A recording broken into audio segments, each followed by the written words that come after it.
This was the most evil lady that ever lived. During the early 1900s in East New Jersey, a fortune teller lady named Luna Tick had a shop at the outlet mall. Most people avoided her shop because of how strange she was. But when they did enter, she would read their palms and give them a date when their life would end. The creepy part about this was that she was always correct and started to gain local fame. But when a skeptical off-duty officer named Pepe Roney went in for a reading, he was told that today would be his last. He quickly insulted Luna, saying that she was a fraud and that he would be right back here tomorrow to prove it. Pepe decided to stay the night in at his home just in case, because he knew her track record of being correct.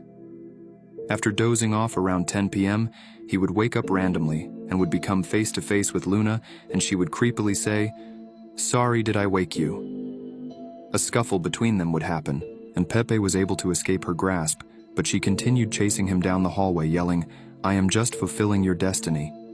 She was able to catch up to him, and she tackled him down the stairs.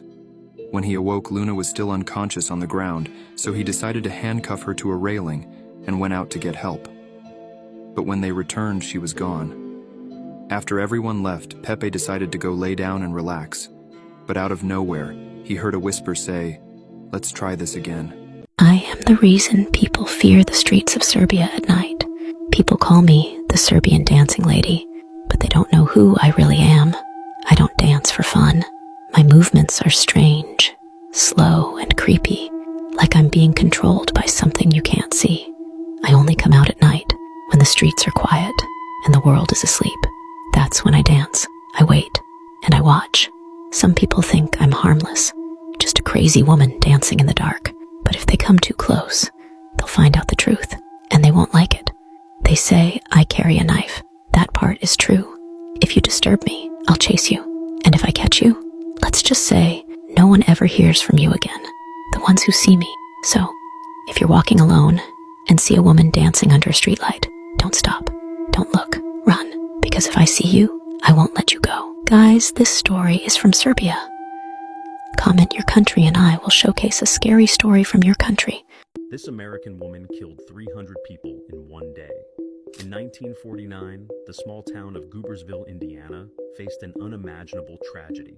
Aileen G. Annis, Sunnydale High's beloved lunch lady of 20 years, committed one of the deadliest acts in U.S. history.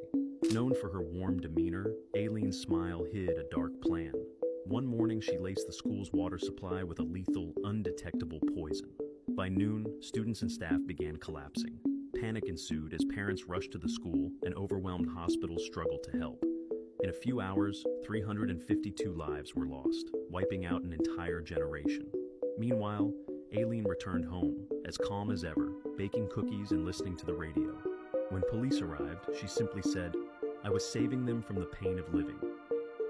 It was later discovered that Aileen had meticulously planned this massacre for years, with detailed journals revealing her sinister intentions.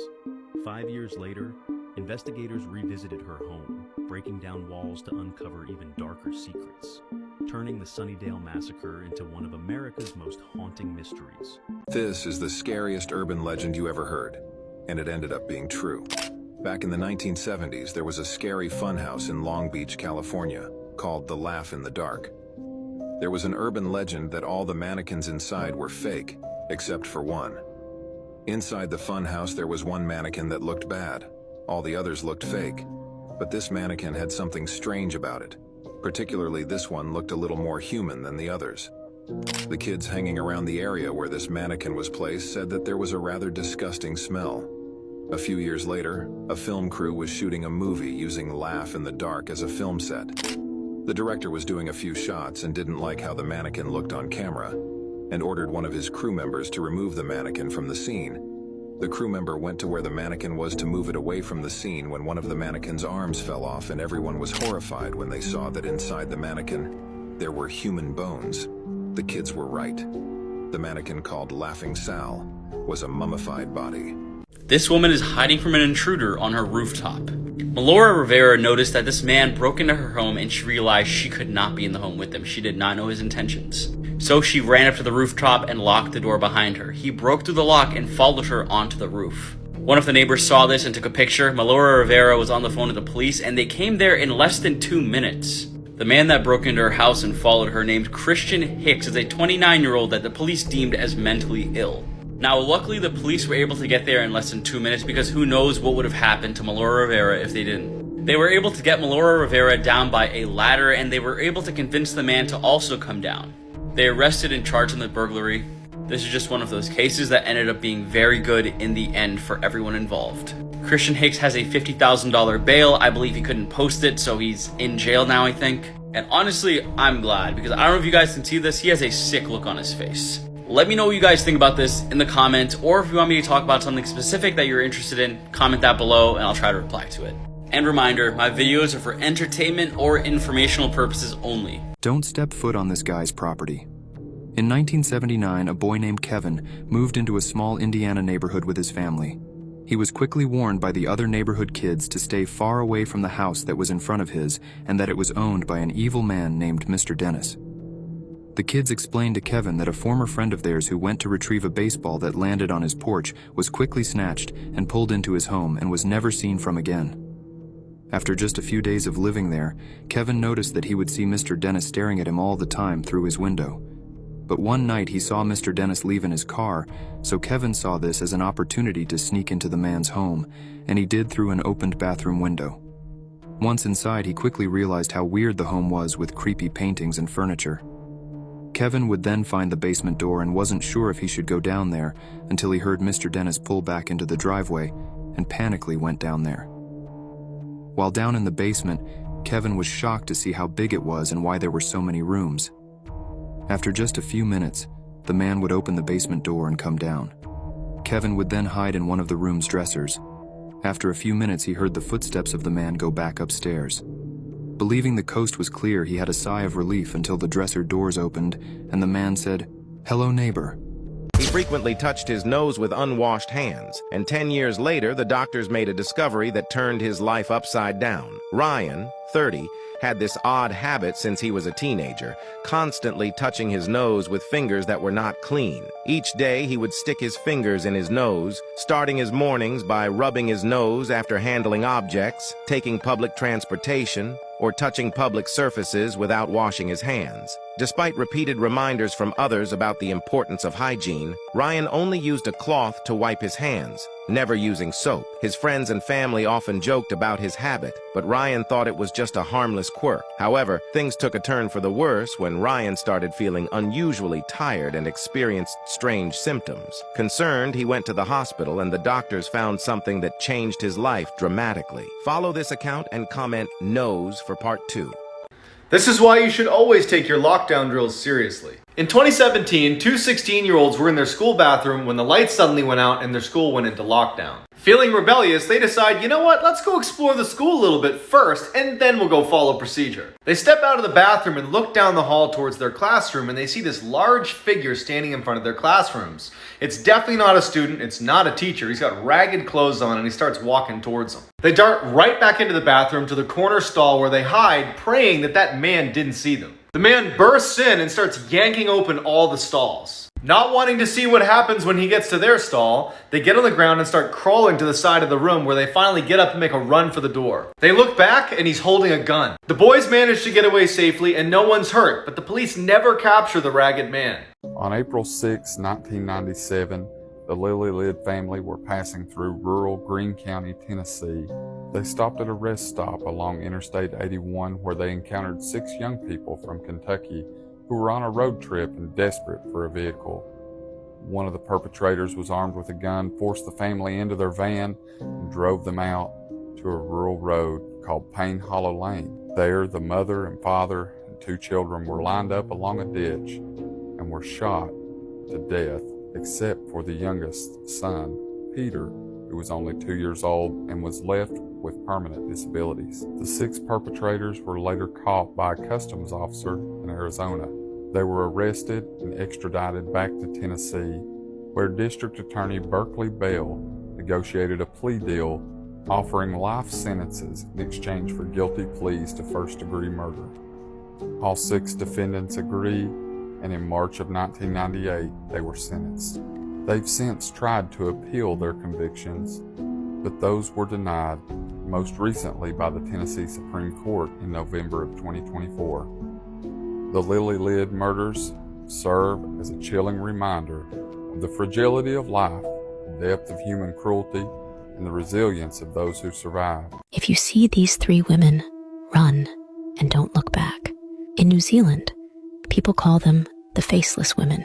They are scary because they have no faces, just smooth skin where their eyes and mouth should be. The story is about a man named Miguel. One night, Miguel was walking home very late. To get home faster, he chose a quiet, empty road. The air felt heavy, and the streetlights flickered, making the shadows look strange. As he walked, he saw three women standing still under a dim light in the distance. They seemed to be waiting for someone. Miguel felt nervous, but curious, so he walked closer. One woman stepped forward and asked softly for directions to the nearest town. Miguel hesitated, but decided to help. As he moved closer, the moonlight showed something shocking. The women had no faces, no eyes, no nose, no mouth, just blank, smooth skin. Fear hit Miguel, and his heart pounded as he stepped back. Miguel was terrified and ran as fast as he could, never looking back. Since that night, Miguel warns everyone about the faceless women. This story comes from New Zealand. Share your country, and I'll tell a spooky tale from there.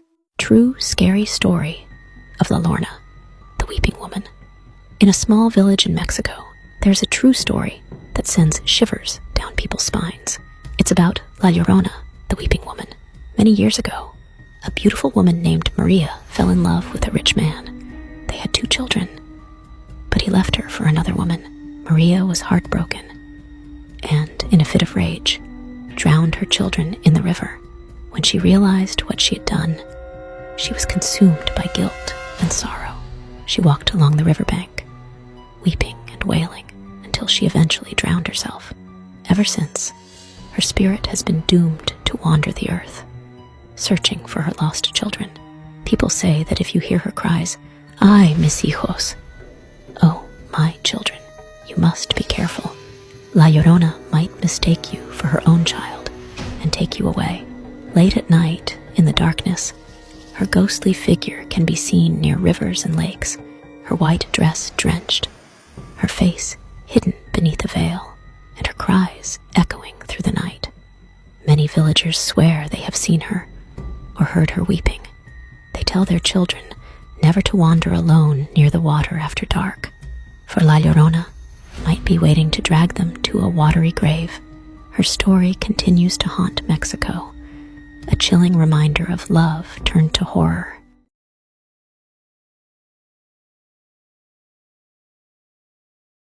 Mother and her children are home alone when this is captured.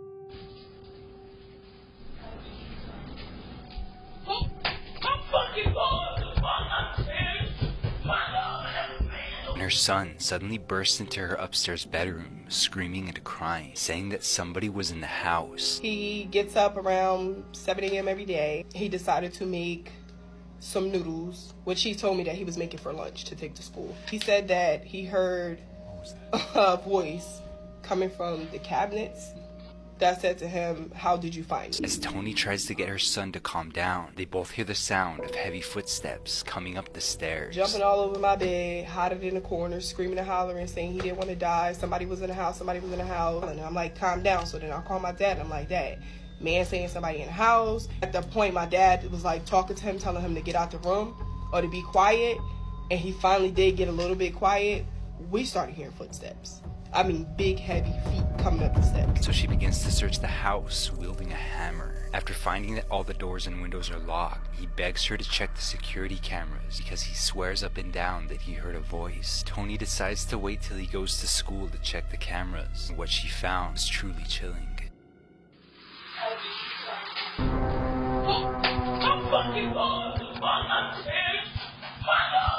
A voice can be heard, clear as day, saying the words, "How did you find me?" But the most frightening part about this story is that days later, her son received his Xbox after being grounded. When he logged into Xbox Live, there were 2 messages awaiting him from a random user, and the words read, "How did you find me?" After discussing these frightening occurrences with the neighbor said that the elderly woman who used to live in the home died in the house, and after doing their own research, Tony's son actually did confirm this. To make matters worse, Tony says that when they moved in, there was something strange left in the home. Bro, I really think that spirit came off that dollhouse.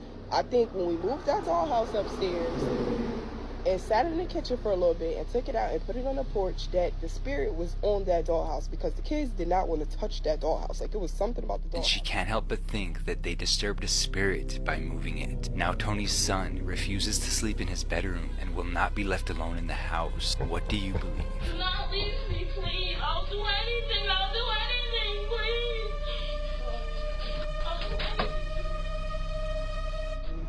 When he logged in, I think it's like some messages or something, like, you know, like you could text back and forth with like your friends and stuff. I don't know, I'm not familiar with that stuff, but he called me into his room, and guys, he showed me a message where someone messaged him on the 4th and said, "How did you find me?" And on the 8th, literally somebody texted the same thing, "How did you find me?"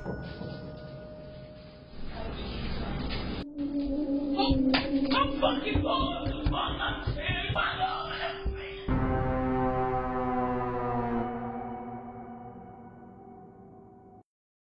My grandmother used to tell us that when we heard someone calling our name while we were home alone, we should never turn around, as we might see something behind us that we wouldn't want to see. For many years, she used to remind us of this from time to time, but we thought it was just a story to scare us when we were children, as we were so attached to her, all the grandchildren. Everything went on normally over the years. We grew up, and everything was just like grandmother with her stories.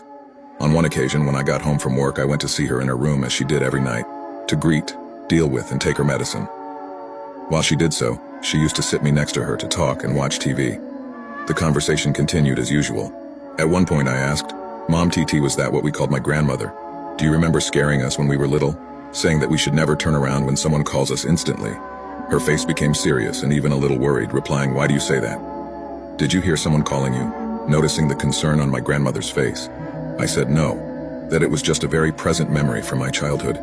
But from her response and the way her face turned dark, I knew there was something behind it. Those warnings she gave us when we were little. She continued, "So many years have passed and I still remember it as if it were yesterday."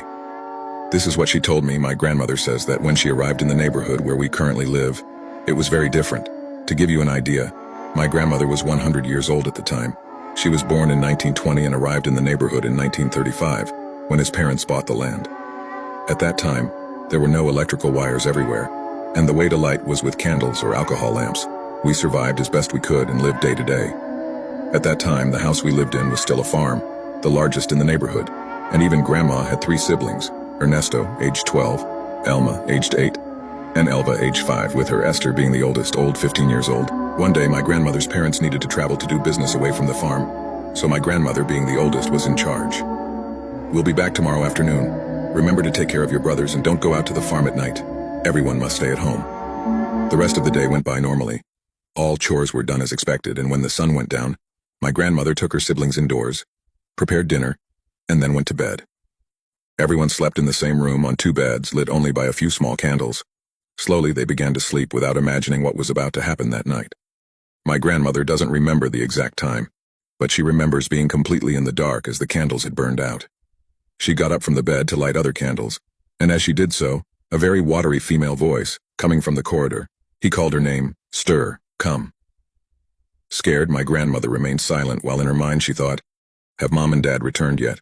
But she knew it was impossible, and she clung to the slightest hope of finding an explanation for that voice calling her from the hallway. True scary story. My name is Emily, and this happened about a year ago, and I still get chills just thinking about it. I was living alone in this old apartment building in a really quiet part of town. It was one of those places where the walls are thin and the floors creak, no matter how carefully you walk. But it was home, and I liked the peace and quiet, at least until that night. It was a Friday, and I had decided to stay in, just relax and watch a movie. Everything was normal until around midnight, when I suddenly heard a knock on my door. It was really soft at first, so I thought maybe I imagined it. But then it came again, louder this time. It was strange because I wasn't expecting anyone, especially not at that hour. I felt this weird sense of dread, but I told myself it was nothing. I went to the door and looked through the peephole, but there was no one there. I kind of laughed it off, thinking maybe it was just a prank or something. I locked the door, went back to my movie, and tried to forget about it. But then, maybe an hour later, just as I was getting ready for bed, the knocking started again. This time, it was louder, more desperate, like whoever was out there really needed to get in. I remember my heart was pounding so hard I could hear it in my ears. And then, I heard whispering. It was so faint, I could barely make out the words, but it sounded like someone was begging for help. I was terrified, but I forced myself to go back to the door and look through the peephole again. And there was someone standing there, just a shadowy figure, right in front of my door. I couldn't see a face, just a dark outline in the dim hallway light. Then I heard this voice. It was so soft, almost like a breath, but it said, "Please, let me in. I swear, I've never been so scared in my life." I backed away from the door and called the building manager, trying to keep my voice steady. He told me no one else had reported anything weird, and by the time the police showed up, the hallway was empty. There was no sign of anyone. I couldn't stay there that night, so I went to a friend's place. The next day, I talked to the building manager again, and he told me something that made my blood run cold. Apparently, a woman who lived in my apartment before me had mysteriously disappeared years ago. She was last seen knocking on doors at midnight, just like I heard, begging people to let her in. I moved out of that apartment the following week. I just couldn't shake the feeling that whatever knocked on my door that night was connected to that missing woman. Even now, I can't help but wonder, what would have happened if I had opened the door? How would you rate this story on a scale of 1 to 10? Share your rating in comments. I used to work as a construction worker and engineer in the Philadelphia area in my early 20s. My co-workers and I would do basic work like constructing add-ons to already standing structures, like adding basements to buildings. One of our jobs in 2012 was to construct a small basement area and extend the main floor for a corner dentist building. The basement was to have a bathroom and 2 big storage areas. We were making serious progress. By the time of the story, we had working lights in the basement already. The basement had just been sealed off, so there was no longer a big hole in the ground, and since the lights were working down there, we had a source of light while we worked down there at night. One of my coworkers, Jordan, went upstairs and then outside to help with work on the add-on section outside. I was tinkering with the electrical components a bit. I was no electrician, but I had a basic understanding of what I was doing. But suddenly the power went out. I knew it had nothing to do with what I was doing. I figured there must have been a power outage in the vicinity. The 4 of us didn't keep our phones on us due to the nature of our jobs, plus how dirty our hands would get. We all kept them in our jackets that we hung upstairs, but luckily one of the tools we kept in our vests were flashlights. Before I could even reach and grab for my flashlight though, I started to hear a rattling noise. The closest way I could come to describing it was a bag of coins being shaken. Not exactly, but close enough. It seemed to come from inside the tiny, soon-to-be bathroom. I took the flashlight out from the pouch on my vest, turned it on, and aimed it towards the bathroom section. We had already put up a door, and it was slightly closed to be covering my view from the actual room itself. It didn't sound like any kind of infrastructural sound, so I had to imagine it was one of my coworkers. I went to the door, and as I wrapped my hand around the side of the door, I waited a second before pulling it open, just because I needed to gather my bearings. But when I did swing open that door, my flashlight revealed some person dressed in all black, standing facing the corner of the tiny room so that I couldn't see their face. That is, until the person turned their head like a deer reacting to a sound in the woods. All I saw through the flashlight was the glow in their eyes. I slammed the door shut and ran up the stairs in my heavy boots, looking for my coworkers. They were all outside, apparently about ready to pack up and call it a night since the power in all the nearby buildings had gone out. I counted 3 of my coworkers, so it couldn't have been any of them in that tiny room. I asked all of them if anybody else who worked in that building had been there at all that night. They all shook their heads no.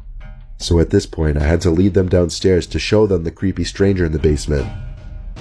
They followed me to the basement and to the tiny room, and as I feared would happen, that person I saw wasn't in there anymore, or in the entire basement for that matter. I was obviously embarrassed when they didn't believe me, but I wasn't going to hold them hostage and make them believe me. So we all went back outside and packed up. I was the one with the key to the building, so I had to lock up when everyone left. After getting into my car and seeing the others drive off, I can't describe it, but I got a feeling inside of me that made me want to go back down into that basement and check one more time for that person I was sure that I saw. I took a deep breath, got out, unlocked the door to the building, and went back down to the basement. The power was still out, so I walked down the stairs with 2 flashlights on, the one I was using before, and now my phone as well. I made it to the bottom step and then stopped. The dead silence in this cramped, unfinished basement, mixed with the fact that I was anticipating a sound, freaked me out to the point that I was about to turn around and go back upstairs, when suddenly I heard the rattling again, coming from the tiny room again. I didn't even look, but when I heard it, I felt my heart in my throat and I stormed up the stairs, slamming the basement door shut again. I locked the door to the building and drove home. Thank God it was a Saturday, so I wouldn't have to be back until Monday. I made sure not to work in that basement alone anymore, however, and thankfully we finished the work within a couple weeks, and nothing else really strange ever happened.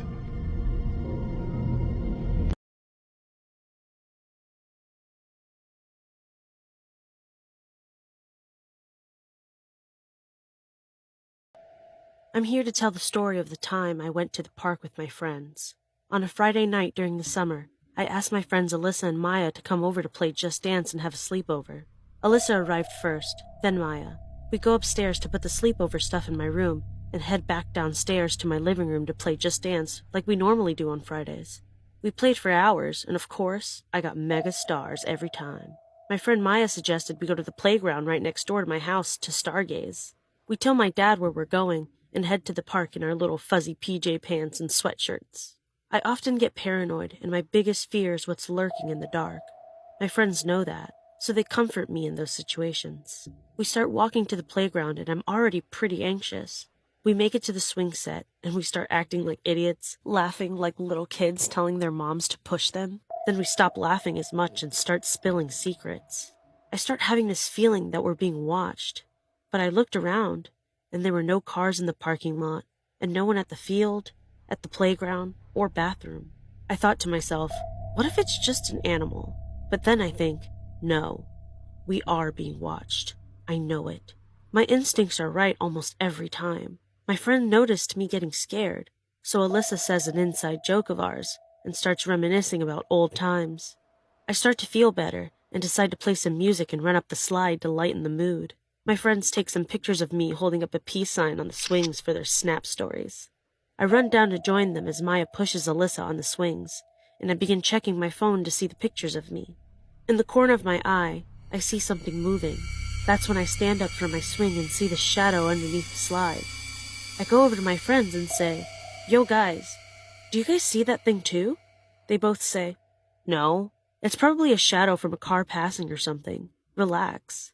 I knew in my mind that I'm not going crazy, and then I say, "No guys, really, there's someone under the slide. Look!" Then Alyssa sees the thing move towards the slide, and she yells, "Yeah, you're right! There's definitely someone under the slides!" The thing starts inching towards us on all fours, moving like a lengthy animal. It was so creepy. I've never seen anything move like that in my life. It was so long and moving so silently. I grabbed our phones that were on the ground and sprinted for my house like I was in the Olympics. I yell, "Start running now!" My friends stayed at the swings. I looked back and yelled, "Why are you guys sitting there? Run!" My friends then started running slowly and then looked at me and said, "Haley, you're going way too fast. Slow down." I tell them, "Guys, he might be following us. You gotta catch up." We make it to my house and slam the door shut. Then we run to my dad and tell him what we saw. Alyssa says while her and Maya were still at the swing, she saw it was a man with a tilted head and a sad emotion on his face. He looked young, like in his 30s, but obviously not some little kid who needed to find their parents, or they would have come up to us and asked for help. My dad said it was probably some prankster and to not overthink it. We went up to my room and my friends kept telling me it was probably no big deal. I kept thinking of all the possibilities of creeps stalking us at night. It's been months since then, and my friends have recently told me how they still don't know the mystery behind the man at the park. To this day, I don't go to the park at night. For your own safety, I suggest you don't either, no matter how fun it may sound. Or you might end up in my situation, but not as lucky.